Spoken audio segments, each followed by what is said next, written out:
สบายดีสบายดีพี่น้องสบายดีFCเบาแพงเบิดสุขุสุพนเด้อมื้อนี้กลับมาตัดเข่าพี่น้องเบากับตันมาซอยเบาแพงตัดเข่าเมื่อคืนเบาแพงกับไปซอยเพิ่นคนเข่าขึ้นเล่าพี่น้องซอยกันไปซอยกันมามื้อนี้เพิ่นมาซอยเบาแพงตัดเข่าพี่น้องตัดเข่าก็ใส่เครื่องตัดหญ้าแล้วพี่น้องมาแต่งให้มันตัดเข่าได้เนาะ แต่สิประมาณนี้แหละพี่น้อง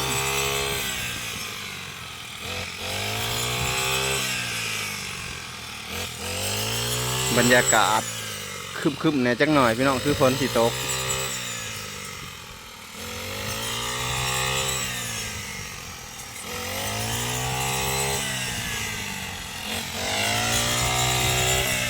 ตัดออกกระสีประมาณนี้พี่น้อง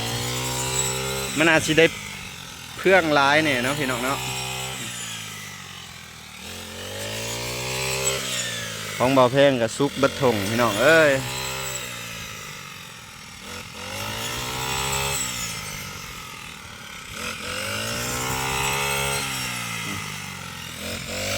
ซ้ำสิเอาเพื่องพี่น้องพอตัดจนสิจำดิน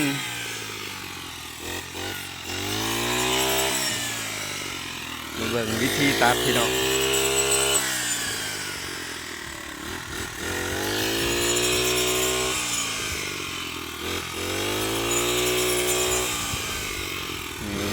เรากับตันโชว์สีมือเจ็บแมวเลย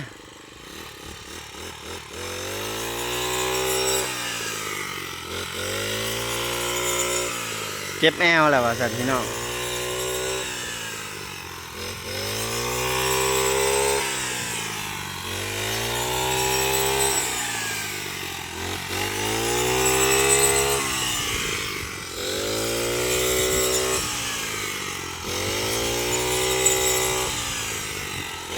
ใส่เครื่องตัดเนี่ยมันก็สีไวกว่ากันพี่น้องไวกว่าเกี่ยวอาจสิบ่ละเอียดซ้ำเกี่ยวปานใดเนาะเกี่ยวสิละเอียดกว่าเราแพงเชื่อเบิ่ง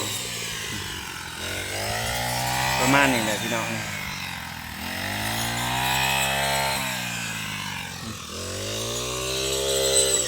ก็สิเป็นแน่นี่พี่น้องนี่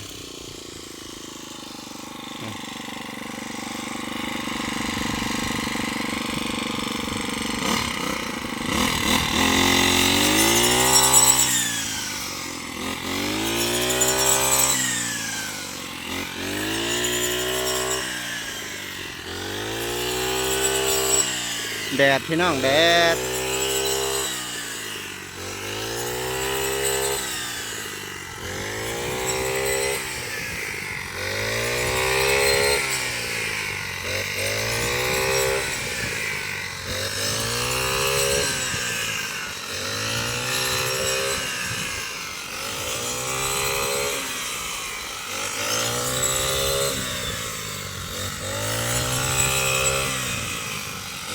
เบากับตันเพิ่นตัดยาว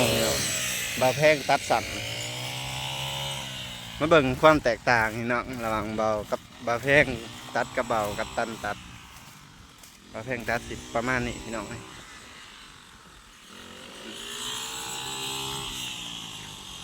โอ้ย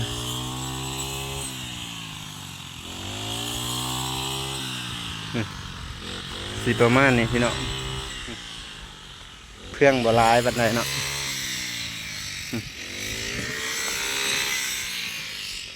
โอ้ซุกเบิดลมเบิดเลยพี่น้องเอ้ย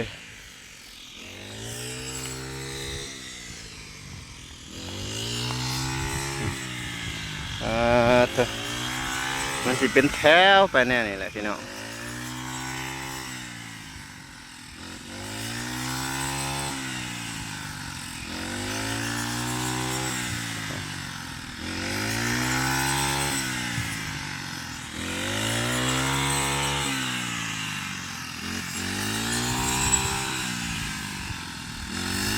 บรรยากาศเสียอย่างเดียวพี่น้องมัดยาก มัดโคตรยากเลย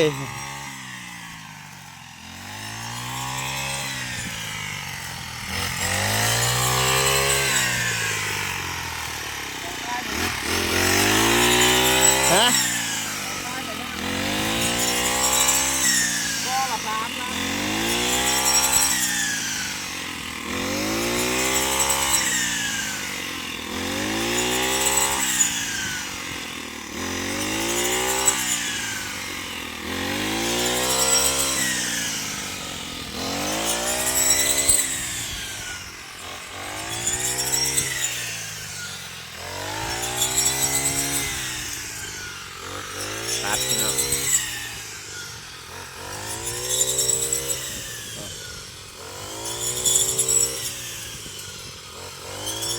ทำเครื่องสีลายพี่น้องเลย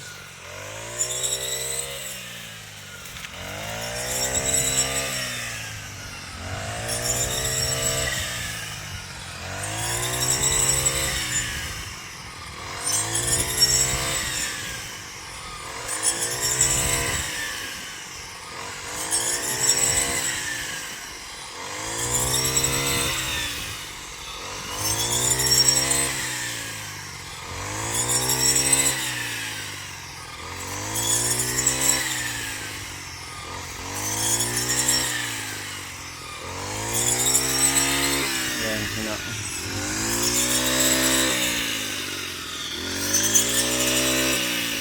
แกงเงาเลยตัดเรื่องตัดนี่ไวพี่น้องไวกว่าเกี่ยวเนาะคนเดียวนี่ได้มือละหลายไห้เลยแหละแต่ว่าบาดมัดนี่มัดยากเครื่องหลายพี่น้องเลยเกี่ยวซ่าแต่ละเอียดพี่น้องตัดไวแต่บ่ละเอียดเนาะมีข้อดีข้อเสียเกี่ยวกับตัดก็ได้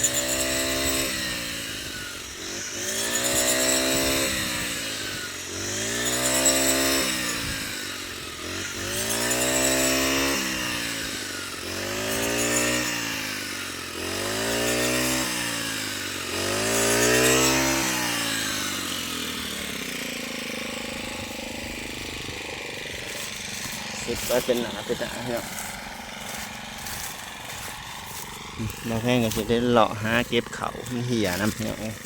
มันบ่คือเกี่ยวเลย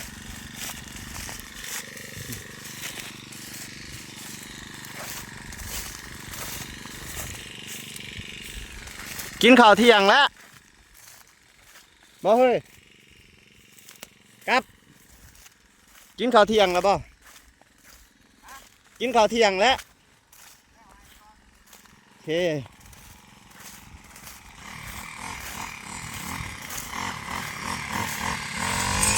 เกือบจำดินพี่น้องเลย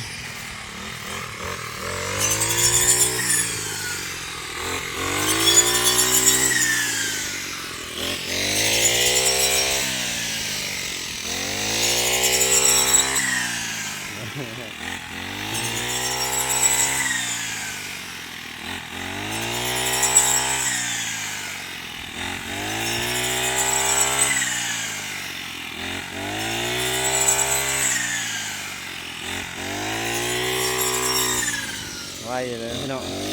เรียงแถวไปเลย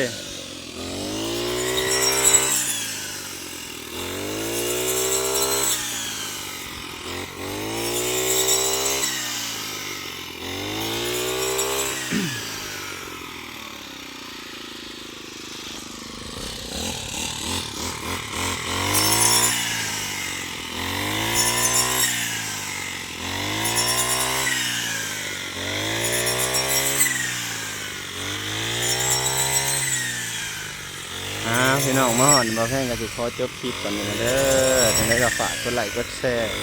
กดติดตามให้บ่แพงนะพี่น้องเป็นกำลังใจให้บ่แพงเด้อสบายดีเบิดทุกผู้ทุกคนพี่น้องสบายดีตัดข่าวต่อ